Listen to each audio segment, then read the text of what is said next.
오늘은 종려주일이고 그리고 내일부터는 고난주간을 우리가 한 주간 지나가고 그리고 돌아오는 주일은 부활주일입니다.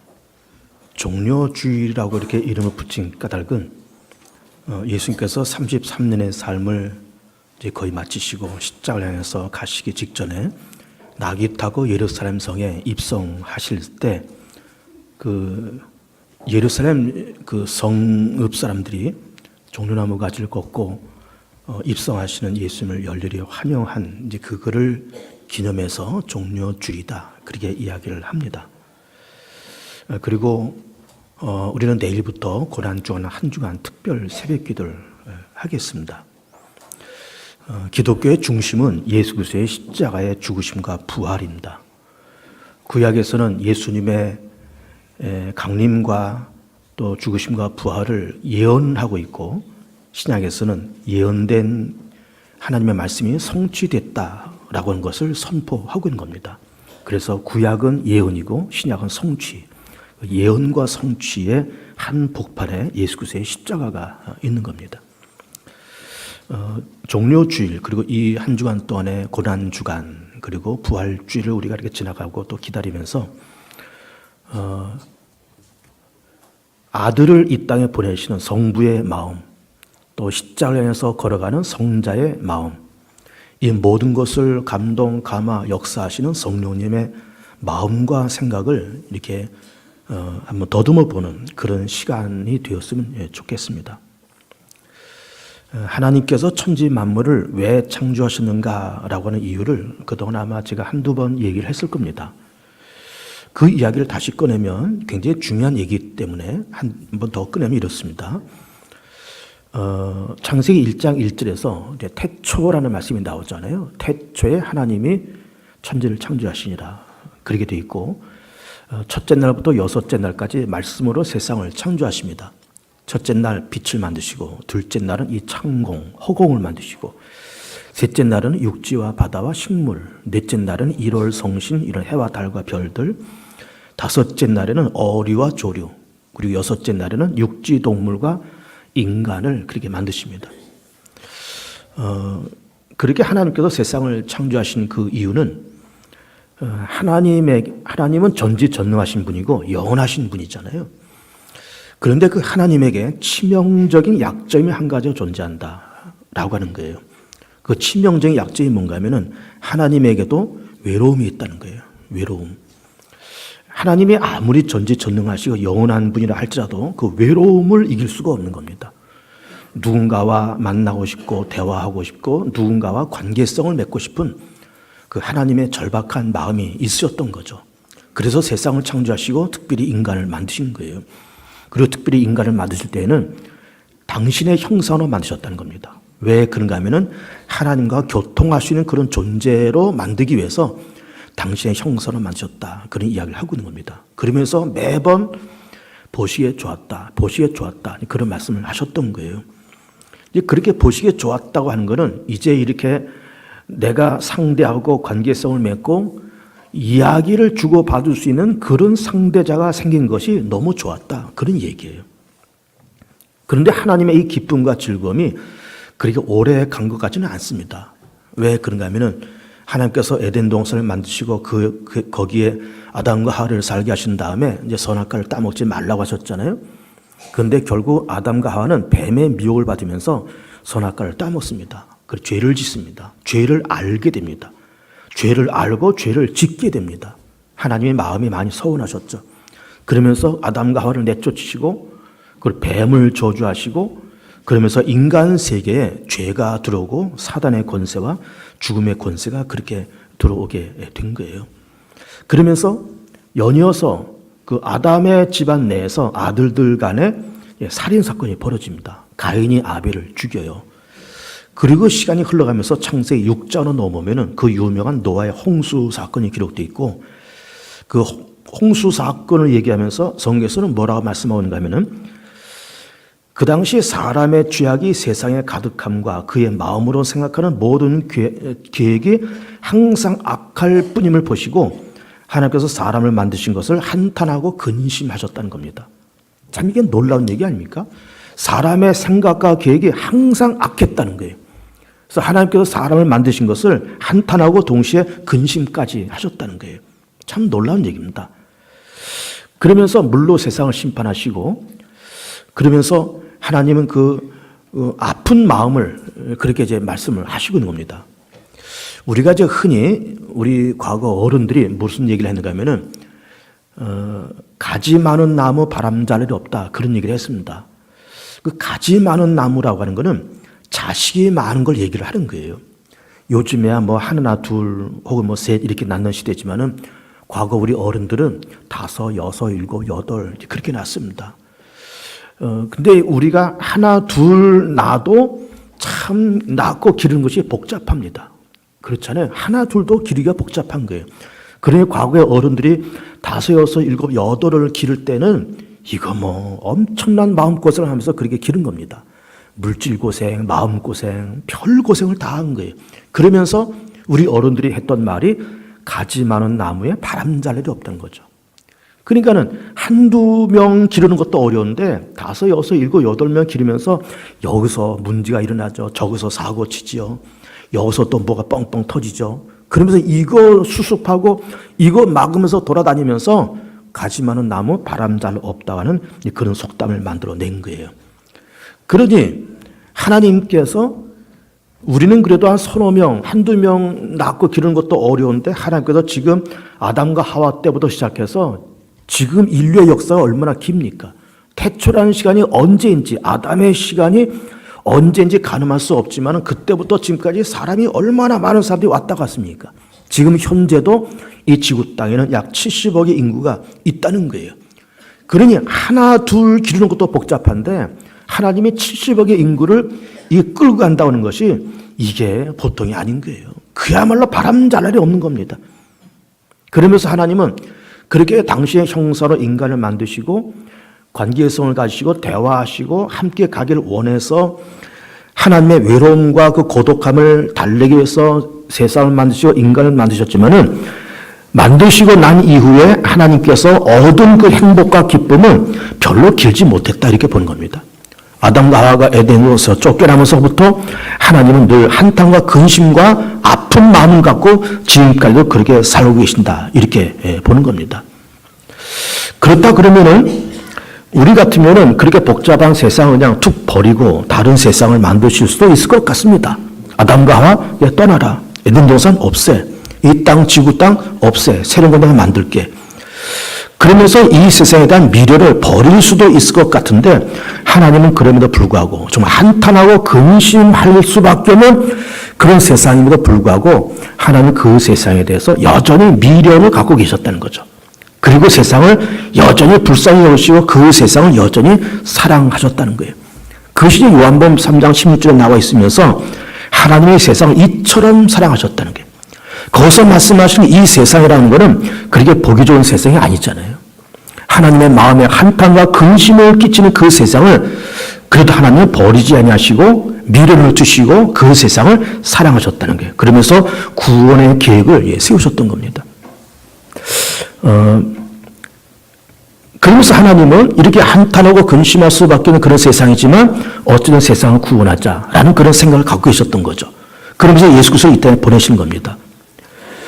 그런데 예수 그리스도께서 이 땅에 보내진 그 사건이 하나님이 세상을 이렇게 운영해 나가시면서 이거 안 되겠다. 빨리 내 아들 보내야 되겠다라고 하면서 예수 그리스도의 이 땅의 파송을 급조하는 사건이 절대로 아니에요. 급조한 사건이 아니고 예수님은 만세 전부터 창조 때부터 하나님은 예수 그리스도를 이 땅에 보내실 거를 미리 염두에 두시고 다 계획을 세우신 겁니다. 여러분 우리 하나님의 창조 사건, 특별히 그 에덴 동산의 사건을 놓고 보면서 인간이 타락할 것을 예측을 못하셨을까? 아담과 하와가 선악과를 따먹을 것을 예측을 못하셨을까? 여러분 어떻게 생각합니까?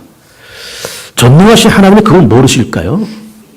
왜 아담과 하와가 선악과를 따먹을 것을 하나님께서 미리 아셨을까? 미리 아셨죠. 전능하신 하나님이니까 아신 겁니다. 그래, 내가 이걸 따먹지 말라고 얘기했지만 너 아담과 하와는 틀림없이 이걸 따먹을 거야. 이걸 다 아신 겁니다. 그 범죄할 거야. 너 사단의 미혹에 쉽게 넘어갈 걸. 그럼 너희들 내 말에 불순종할걸? 그럼 너희들 에덴 동산에 쫓겨날걸? 너희는 일평생 땀이 흘려 먹고 사신 그런 존재가 될걸? 이걸 왜 모르시겠습니까? 전능하신 분이 왜 모르시겠어요? 다 아시죠? 다 아시면서 그렇게 될 인간을 또 구원할 그리스도를 다 예비하시고 미리 다 준비를 해 놓으셨던 거죠. 여러분, 우리는 다 피조물이잖아요. 하나님은 창조주요, 우리는 피조물이고, 하나님은 전능자고 우리는 무능한 존재잖아요. 하나님은 영원한 분이고 우리는 순간적인 존재입니다. 창조주와 피조물은 비교할 수 없는 엄청난 그런 간극이 있는 겁니다. 비교할 수 없는 간극. 그 비교할 수 없는 간극 가운데서 대표인 것이 뭔가 하면은 하나님은 불변의 하나님이지만 우리는 변화무쌍한 그런 존재예요. 하나님은 영원하신 분이지만 우리는 순간적인 존재입니다. 그 순간적인 존재이면서 기껏해야 70, 기껏해야 80, 뭐 좀 오래 살아봐야 한 90살, 이렇게 사는 100년도 못 사는 이런 존재임에도 불구하고 우리는 대단히 변화무쌍한 그런 존재입니다. 그리고 우리는 연약하기 짝이 없습니다. 무능하고 연약하고 변화무쌍한 그런 존재이기 때문에 손바닥 뒤집듯이 마음의 조소로 바뀌는 인간의 마음을 하나님은 왜 모르시겠습니까? 분명히 얘네들은 이걸 따먹을 거야. 따먹을 다 함께 아시는 겁니다. 그러면 사단에게 조롱받으면서 일평생 그렇게 살 텐데, 땀이 흘려먹고 살 텐데, 그런 세상을 어떻게 구원할까라고 하는 것을 이것이 급조된 사건이 아니고 하나님이 인류를 창조하기 전부터 하나님께서 그걸 다 염두에 두고 이렇게 만들어 가셨던 겁니다. 놀라운 얘기죠. 범죄하고 타락한 세상임에도 불구하고 그래도 미래를 갖고 그래도 이 세상에 대한 긍휼과 자비와 사랑의 마음을 갖고 계시면서 예수님을 급조해서 보내신 것이 아니고 만세 전부터 창조 때부터 그리스도를 예비해 놓으셨다라고 하는 겁니다. 우리는 그 유명한 창세기 3장 15절 말씀 보시면 그 말씀의 배경은 이런 겁니다. 뱀이 아담과 하와를 미혹해서 선악과를 따먹게 한 다음에 그러면서 하나님께서 이 뱀을 저주하는 말씀이 이 창세기 3장 15절 말씀이에요. 아주 원복음을 얘기합니다. 원복음. 거기서 뱀에게 하나님께서 뭐라고 말씀하신가 하면은 여자의 후손은 너의 머리를 상하게 할 것이요 너는 그의 발꿈치를 상하게 할 것이다. 이런 말씀을 하고 있어요. 이것이 창세기 3장 15절 말씀입니다. 이거를 성경의 원복음, 본래적인, 아니 근본적인 복음이라 그렇게 얘기를 하고 있는 겁니다. 여인의 후손은 너의 머리를 상하게 할 것이요. 사단의 머리. 여인의 후손은 예수님 말씀하는 것이고 그 여인의 후손된 그리스도께서 너 머리를 상하게 할 것이고 너는 그의 발꿈치를 상하게 할 것이다. 그리고 머리를 상한다고 하는 것과 발꿈치를 상한다는 것은 이것도 역시 큰 간극이 있는 거잖아요. 머리가 파손되면 사람이 살 수가 없는 거잖아요. 죽는 겁니다. 그러니까는 사단은 예수의 발꿈치를 상하게 했다는 거죠. 그래서 뭐 이렇게 대제사장들, 뭐 백성의 장로들, 또 가룟 유다, 빌라도 이 사람들 충동해서 예수를 그렇게 십자가에 못 박으면서 그 발꿈치를 상하겠지만은 그리스도는 부활하셔서 사단의 머리를 그렇게 치셨다는 겁니다. 머리를 부셔버렸다는 겁니다. 사단의 권세를 부셔버렸다는 겁니다. 그래서 여인의 후손은 너의 머리를 상하게 할 것이요 너는 그의 발꿈치를 상하게 할 것이라고 하는 그렇게 이 사단이 그렇게 장난치면서 예수님 십자가 못 박고 그런 예수님 부활을 승천하시면서 너희 머리를 상하게 할 것이라고 하는 이런 원시적인 복음을 창세기 3장 15절에서 그렇게 말씀을 하셨던 겁니다. 그러면서 하나님은 인류의 타락을 내다보시고 그리고 3장 15절에서 여인의 후손이 사단의 머리를 상하게 할 것이라는 이런 말씀을 다 하고 계시면서 그러면 인류를 구원하시기 위해서 예수 그리스도를 이 땅에 보내셔야 되는데 언제 어디에다가 누구를 통해서 예수를 보내야 될 거냐라고 하는 것을 하나님께서 깊이 고민을 해보신 거죠.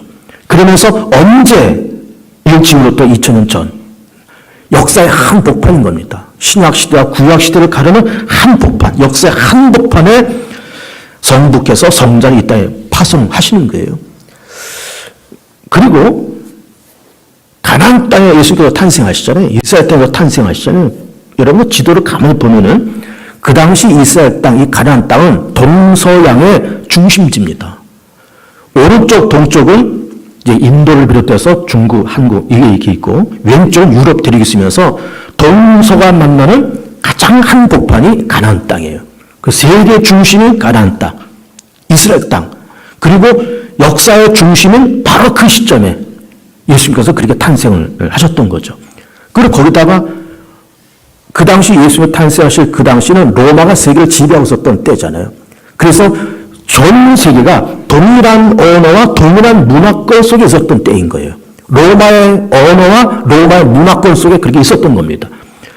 그러니까는 만약에 언어가 다르고 문화권이 다르면은 복음이 전파되는 것이 안 되는 것은 아니겠지만 굉장히 힘든 거예요. 시간이 많이 걸리는 겁니다. 그런데 로마가 세계를 지배하고 있으면서 동일한 언어권과 동일한 문화권이 전 세계에 구축됐던 그때에 예수님께서 세계 한복판인 이스라엘 땅에 그렇게 탄생을 하셨던 거예요. 하나님의 기가 막힌 작품인 겁니다. 그 때와 장소가 기가 막혔던 거예요. 그리고 또 누구를 통해서 하나님의 아들이 이 땅에 탄생하게 하실까라고 하는 생각을 해보셨던 거죠. 가장 순결하고 가장 몸과 마음이 건강하고 가장 순결한 여인이 누굴까라고 찾으시면서 이 마리아를 이제 선택을 하신 겁니다. 그래서 우리는 마리아를 성모 마리아를 그렇게 얘기합니다. 우리 개신교에서는 마리아의 중요성을 별로 인정하지 않습니다. 그러나 이제 카톨릭 구교에서는 이 마리아의 중요성을 굉장히 부각하면서 성모 마리아 이렇게 얘기하잖아요. 그러면서 마리아를 우리는 예수님을 제1한 중보자로 그렇게 믿고 있는 겁니다. 예수님을 통해서 하나님께로 나아가고 예수님을 통해서 죄선 받고 성부 하나님과 우리 인간을 중보하는 유일한 중보자가 예수님이라고 그렇게 우리가 믿고 알고 그렇게 있지만은 카톨릭에서는 제2 중보자도 얘기하고 있는 거예요. 그 제2 중보자가 바로 마리아라고 그렇게 하는 거죠. 그래서 이 카톨릭 교인들이 마리아에게 가서 기도하고 다 그러잖아요. 왜 그런가 하면은 마리아가 제2 중보자로 그렇게 믿기 때문에 그러는 거예요. 그러나 우리 개신교에서는 마리아를 제2의 중보자로 그렇게 여기지 않습니다. 그리스도만이 유일한 중보자로 그렇게 여기고 있는 거예요. 근데 어쨌든 우리는 그 여인을 중보자로 여기지는 않지만 어쨌든 순결하고 깨끗하고 몸과 마음이 건강한 여자였다는 것은 부인할 수가 없는 겁니다. 그래서 하나님께서 여러 여인들 가운데서 마리아를 선택해서 건강한 영혼을 갖고 건강한 몸을 갖고 있는 순결한 그 여인을 마리아를 통해서 예수 그리스도가 이 땅에 탄생을 하셨던 겁니다. 그러면서 30년의 삶을 사시고 그리고 3년 동안 공생을 살아가시면서 이제 우리가 오늘 종료주일, 이번 주간의 고난주간, 그리고 부활주일 이렇게 지나가면서 예수님의 33년의 삶의 그 막바지를 우리가 지금 보고 경험을 하고 있는 겁니다. 그러면서 성부가 성자를 이 땅에 보내시고 십자가에서 걸어가라, 만백성의 허물같이를 담당하고 십자가로 죽어라, 이게 파송하고 성자는 성부의 그 명령을 받고 순종하고 기꺼이 겟세마네로 기꺼이 골고다로 들어가고 올라간 그 시간이 바로 이번 주간인 겁니다. 그러면서 우리 이 고난주간을 지나가면서 저는 본문을 중심으로서 두 가지로 정리를 해보려고 합니다. 첫 번째는 예수님의 그 십자가 사건도 그렇고 구약에 나와 있는 여러 사건들 속에서 언제나 드문드문 참 악역들이 등장한다라는 것을 보는 거예요.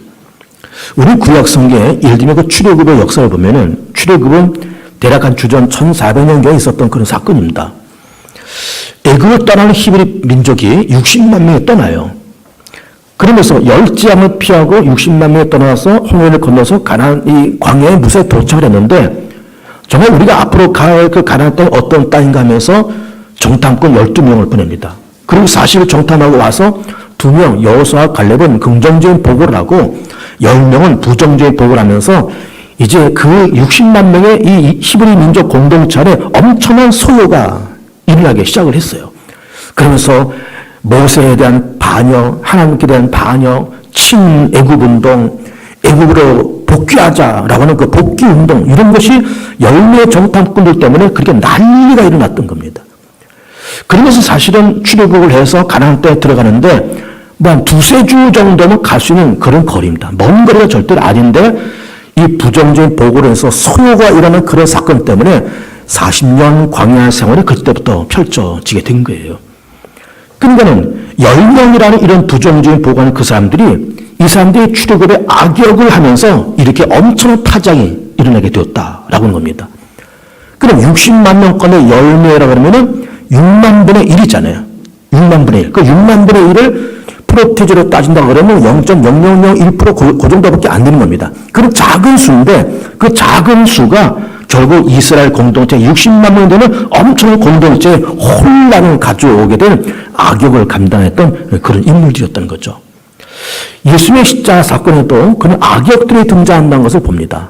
오늘 본문에 나와 있는 빌라도, 그리고 가룟 유다, 또 예수의 십자가에 못 박으러 소리를 지르는 대제사장, 백성의 장로, 가룟 유다, 이런 사람들이 악역으로 등장하면서 예수를 십자가에 못 박는 그런 일을 좀 하고 있는 거예요. 그런 일을 하고 있는 겁니다. 그러니까는 비록 소수지만 그 사람은 다 소수죠. 12명의 공동체 가운데 한 사람, 그 많은 히브리들 가운데 몇 명의 대제사장들과 백성의 장로, 이런 사람들이 예수 십자가에 못 박으러 충동질하면서 그 소수가 이 이스라엘 공동체를 혼란 속에 그렇게 빠뜨리게 했다고 하는 것이죠.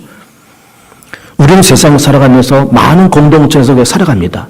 가정도 하나의 공동체고, 교회도 공동체고, 그리고 나라 민족도 공동체고, 내 지역도 공동체고, 그러면서 내가 세상을 살아가면서 악역을 감당하지 말고 선역을 감당하는 그런 삶이 되고, 죽을 망정 내가 혀를 깨물고 죽는 한이 있어도 내가 어떤 공동체 안에서도 내가 악역을 감당하지 않겠다는 그런 다짐과 결단이 우리 가운데 분명히 필요한 겁니다. 두 번째로는 우리는 이 본문을 가만히 놓고 보면 고난주간을 지나가면서 성부와 성자를 이때 보내시잖아요. 성자가 33년의 삶을 사시면서 마지막 십장에서 그냥 가고 계시는 거예요.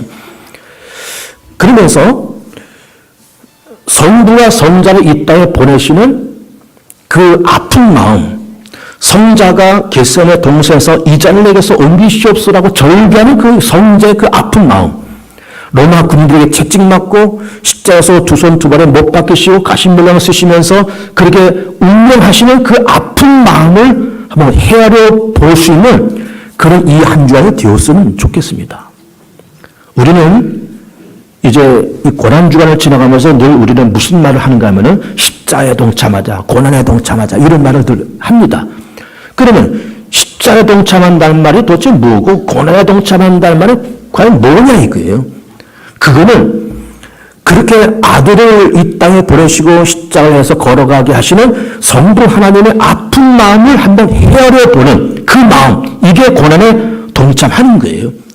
우리도 뭐 십자가를 짊어지고 예루살렘은 고난의 길 비아 돌로로사, 거기 우리도 뭐 이렇게 십자가 짊어지고 걸어가자, 그 말이 아니라 성부가 이 땅에 파송하신 그 아픈 마음, 성자가 십자가를 짊어지고 그 고난의 길을 걸어가면서 골고다까지 올라가는 그 아픈 마음을 한번 헤아려보자 라고 하는 겁니다. 그 마음을 헤아려보자 라고 하는 겁니다. 여러분, 이제 우리 어버이들이 아들들 이제 20살, 21살쯤 될 때 군대를 보냈잖아요. 그러면 군대를 보내는 그 아들을 놓고 어머니들이 통곡을 합니다. 아이들 저 농사하면서 보내주면서 거기서 이렇게 이병소 거기 들어가면서 막 손 흔들면서 통곡을 하고, 그리고 이제 훈련이 시작되어서 이제 며칠 지나면은 집으로 옷이 이렇게 택배로 붙여옵니다. 삽을 입고 갔던 그 옷이 택배로 꾸려져서 오는 거예요. 그런데 그 옷 보따리 붙들고 어머니들이 통곡을 하는 거예요. 통곡합니다. 그 왜 그럴까요? 아들을 거기다 보내놓고 이 고생을 아들 생각하면서 어머니의 마음이 그렇게 통곡을 하는 거예요. 근데 사실은 군대는 뭐 이렇게 주로 가는 것이 아니잖아요. 어쨌든 거기도 사람 사는 세상이기 때문에 뭐 조금 즐거운 일은 별로 없지만 그래도 살만한 세상입니다. 살만한 세상이고, 그도 뭐 밥새끼 꼬박꼬박 나오고요. 잠자리 괜찮고요. 다 사는데 큰 불편이 없습니다. 그런데 그런데 보내면서도 어머니들은 통곡을 하는 거예요. 그 죽는 데도 아닌데, 남들 다 가는 데인데 거기 보내면서 어머니는 통곡을 하는 거예요. 그런데 성부는 성자를 죽는데 보내는 거예요. 죽는데. 그러면서 그 아버지 성부의 마음이 얼마나 처절하고 아플까라고 하는 것을 더듬어 보자 그 말이에요. 성자는 엘리 엘리 라마 사박다니, 나의 하나님 나의 어찌하여 나를 버리시나이까. 아버지여 내 영혼을 아버지께 위탁하나이다. 다 이뤘다고 고백하는 십자가에서 절규하고 피와 눈물과 땀을 쏟으시는 그 예수님의 성자의 그 아픈 마음을 한번 더듬어 보자 그 말이에요. 그리고 이 모든 것을 주관해 나가시는 성령님의 그 아픈 마음도 한번 더듬어 보자 그 말이에요. 이것이 고난에 동참하는 겁니다. 여러분, 부모는 자녀에게 효자가 될 걸 원하고 자녀들도 부모 앞에 효자가 되길 다 원하지만 정말 큰 효자는 뭘까요? 아들들이 뭐 부모님한테 뭐 용돈 갖다 드리고 여행을 시켜드리고 그런 것만이 효자일까요? 아닐 겁니다. 가장 큰 효도하고 가장 큰 효자는 부모의 마음을 읽을 줄 아는 그 자식이 진정한 효자가 될 겁니다. 부모의 마음을 읽을 줄 아는, 자기 아버지와 어머니의 마음을 헤아릴 줄 아는 그런 자식이 가장 큰 효도를 하는 자식이라고 볼 수 있는 거예요. 하나님 앞에 우리가 어떻게 정말 믿음의 사람이 될 수 있을까요? 하나님의 마음을 헤아릴 줄 알고 하나님의 생각을 어렴풋이나마 이걸 읽을 줄 아는 사람이 진정으로 멋진 교인이 아닐까. 그런 생각을 해보고 하나님의 그 마음을 헤아려 볼 줄 아는 그것이 또한 믿음이다라고까지 얘기를 해볼 수가 있는 겁니다.